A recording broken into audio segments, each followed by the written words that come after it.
Welcome back to the 8 and 88 podcast. It's May 13th, 2026. And if you're a fan of the silver and blue or the purple and gold, you're currently living in a state of existential crisis.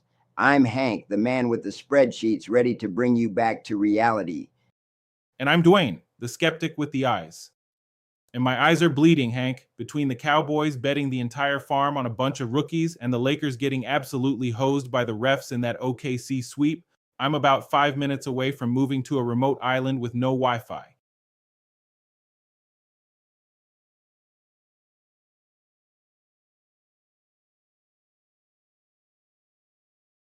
Let's start with the Lakers, because that wound is fresh. A 4-0 sweep at the hands of the Thunder. On paper, OKC is the younger, more athletic team. But Dwayne, I know you have thoughts on how that Game 4 went down. On paper? Put the paper away, Hank. Let's talk about reality. Game 4 was a crime scene. Final score 112 to 104, but that doesn't tell the story. The Lakers were playing without Luka, who's dealing with that grade 2 hamstring and a messy custody battle, and they still had the Thunder on the ropes. Then the whistle started. The free throw discrepancy was significant. OKC went to the line 38 times, to the Lakers 16. Exactly. Shai Gilgeous-Alexander is out there getting superstar calls for just breathing, while LeBron, at 41 years old, is getting hacked like he's in a 90s street ball game with 0 whistles. Lou Dort was flopping like he was auditioning for a telenovela every time Austin Reeves touched him. The refs literally allowed OKC to foul and flop their way to a title run. You can't tell me the league doesn't want that young core narrative to take over.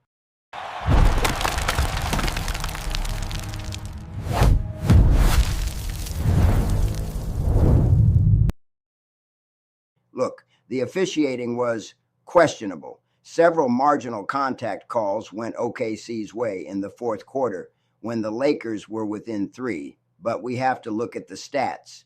Reeves was a warrior, 26 points, 7 assists.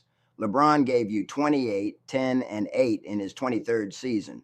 But without Luka's 33.5 points per game engine, the Lakers lacked that vertical threat we keep talking about. DeAndre Ayton was a ghost.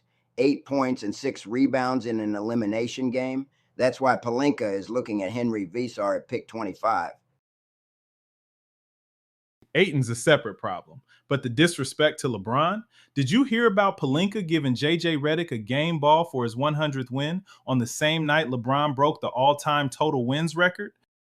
It was a massive PR blunder. LeBron feels taken for granted. If he walks to the Knicks or Cavs this summer or just hangs them up, the Luka era is going to look real lonely, especially if they don't pay Reeves his $40 million market value. Let's talk about Frisco. Hank, tell me why the Cowboys are acting like the NFL draft is a magic wand that fixes a broken defense. I'll wait. Logic, Dwayne. The economics of one versus many. They didn't just throw darts, they targeted specific alpha personalities, Caleb Downs at pick 11 and Malachi Lawrence at 23. They're transitioning to a 3-4 base under Christian Parker, and Parker needs high IQ guys who can handle his multiplicity. Parker is out here quoting Marcus Aurelius and Sun Tzu in pressers for a reason. I don't care if he's quoting Yoda, Hank. You're putting the weight of a top-tier defense on a kid from Ohio State and a speed rusher from UCF. You have a leadership vacuum at the edge. You're relying on Rashawn Gary, who's averaged 7.5 sacks the last 2 years, to lead these kids? It's a youth movement. 9 of the top 10 offensive linemen are homegrown. Tyler Booker is the truth at guard, and Cooper Beebe has stabilized the center spot.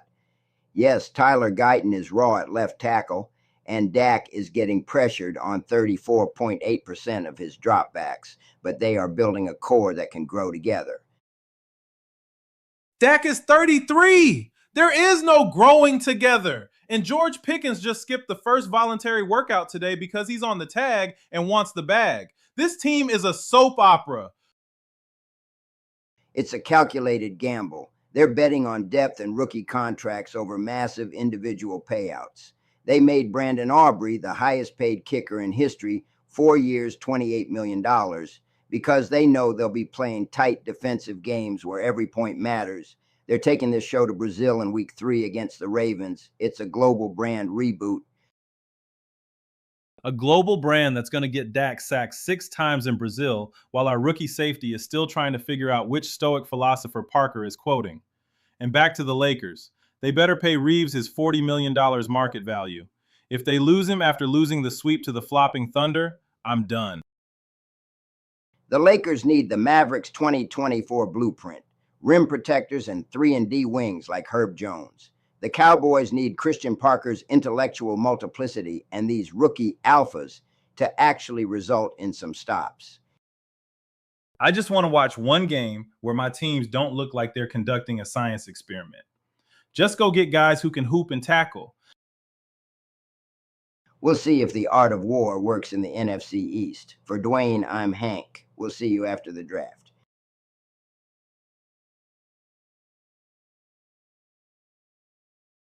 Look, I've been watching the NBA for a long, long time.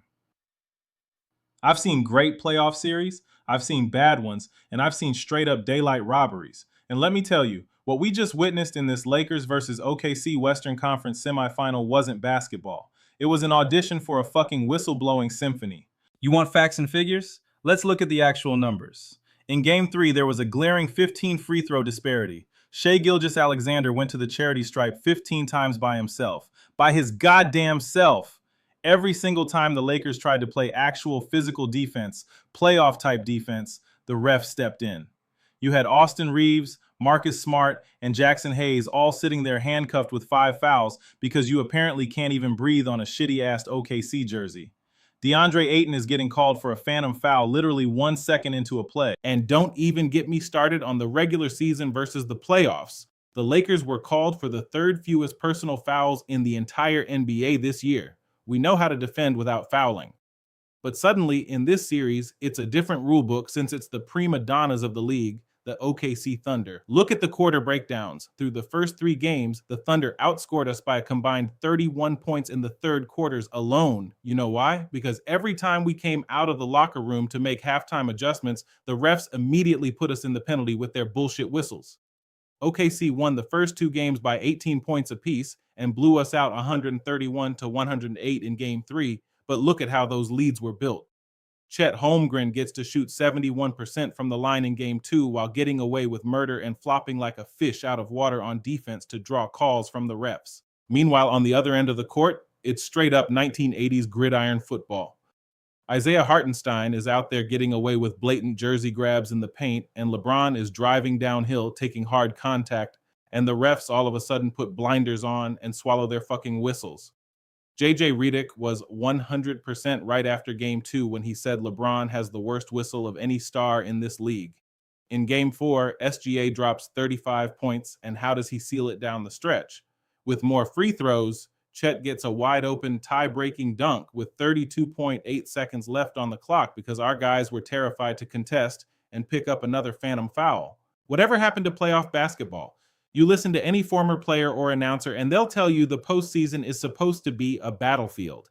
Shaq is always on TV talking about how playoff fouls are different and the refs need to let them play. Jeff Van Gundy preached for years on broadcast that playoff basketball is about physicality and that officials need to swallow their whistles. You got legends like Kobe Bryant and Michael Jordan who thrived precisely because the playoffs were a physical battle of attrition. Even LeBron himself said it perfectly on his podcast when he was talking about playoff physicality. He asked, "What line are we crossing, or is there a line at all?" He said he loves the high-intensity physical style of play, but it needs to be on both ends. You can't have one team playing a physical 1990s style and the other team being forced to play two-hand touch. Let me make something crystal clear to everyone listening, and especially to OKC fans. I do not respect any fucking team that needs the refs to get ahead. Period. And I definitely do not respect this supposedly elite OKC squad if they need the referees to hold their hands and walk them across the finish line. A real contender wins straight up. They don't need a bailout from the officials every time the lights get a little too bright and the defense gets physical. What comes around goes around. If you are going to get physical, teams should be able to get physical right back. Instead, you've got players like Anthony Edwards saying, You can't touch SGA any time of the game. That team is a good team, especially when they're getting calls like that. Devin Booker has even said that the refs need to be looked into in regard to the officiating of the Thunder.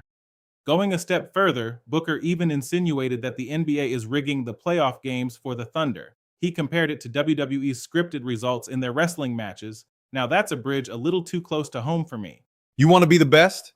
You want to be recognized as true champions? Then beat us straight up. Don't let the refs bail you out when it gets physical. Until then, it's a shit win, a shit series, and you get absolutely zero goddamn respect from me. I said what the fuck I said.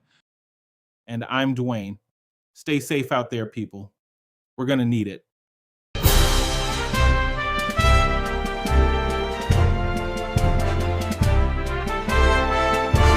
last year. This is Hank's Hall of Fame Minute. Dwayne and I believe in giving people their just due, whether positive or negative. Today, we are talking about a man whose name is synonymous with perfection, Willie Mays, the Say Hey Kid. Beyond the myth, the numbers are untouchable. Mays' MLB career spanned 22 seasons, but it didn't start in the bright lights of New York. It started with the Birmingham Black Barons in the Negro American League in 1948. We often forget that Willie was a professional at 17, hitting .262 and helping lead Birmingham to the Negro League World Series. By the time he hit the major leagues in 1951, he wasn't just a prospect, he was a phenomenon. He played for the New York Giants, followed them across the country to San Francisco, and eventually brought his career full circle back in New York with the Mets. Now, let's talk about the hardware and the history, because as of the official integration of Negro League stats, these numbers are the gold standard. Consider this stat line. Career totals: 3,292 hits, 660 home runs, and 1,909 RBIs across 3,005 games. The what if? Willie missed nearly 2 full seasons, most of 1952 and all of 1953, to serve in the U.S. Army. If he hadn't been drafted, we're likely talking about 700 plus home runs and 3,500 hits. Efficiency: he finished with a .301 career batting average and won the NL batting title in 1954 with a blistering .345. The rare 20-20-20-20 club. In 1957, he became just the second player in history to have 20 doubles, 20 triples, 20 home runs, and 20 stolen bases in a single season. The 300-300 pioneer. He was the first player in history to reach 300 home runs and 300 stolen bases, essentially inventing the power-speed hybrid. But you didn't just watch Willie Mays for the box score, you watched for the miracles. He won 12 consecutive Golden Glove Awards from 1957 to 1968, which remains a record for outfielders. And who can forget the catch? Game 1 of the 1954 World Series. At the Polo Grounds, sprinting with his back to the plate 425 feet from home, Mays made a dead sprint over-the-shoulder basket catch that essentially broke the Cleveland Indians' spirit. It wasn't just a play, it was a statement that nothing was out of his reach. He was a 24-time All-Star, a 2-time NL MVP, 1954, 1965, and the 1951 Rookie of the Year. He didn't just show up to All-Star games either. He was the first player to ever win multiple All-Star MVP honors, taking them home in 1963 and 1968. When it came time for his Hall of Fame induction in 1979, the turnout was historic. Out of 432 ballots cast, Mays received 409 votes. That's 94.7%, the highest percentage a player had received since the inaugural ballot in 1936. Willie Mays wasn't just a baseball player, he was an artist in a center fielder's glove. He was exceptional, extraordinary, and the greatest all-around player to ever step on a diamond. That's my minute. For Dwayne, this is Hank. In the refrigerator, the door's closed, the lights out, the eggs are cooling, the butter's getting hard, and the Jell-O's jiggling.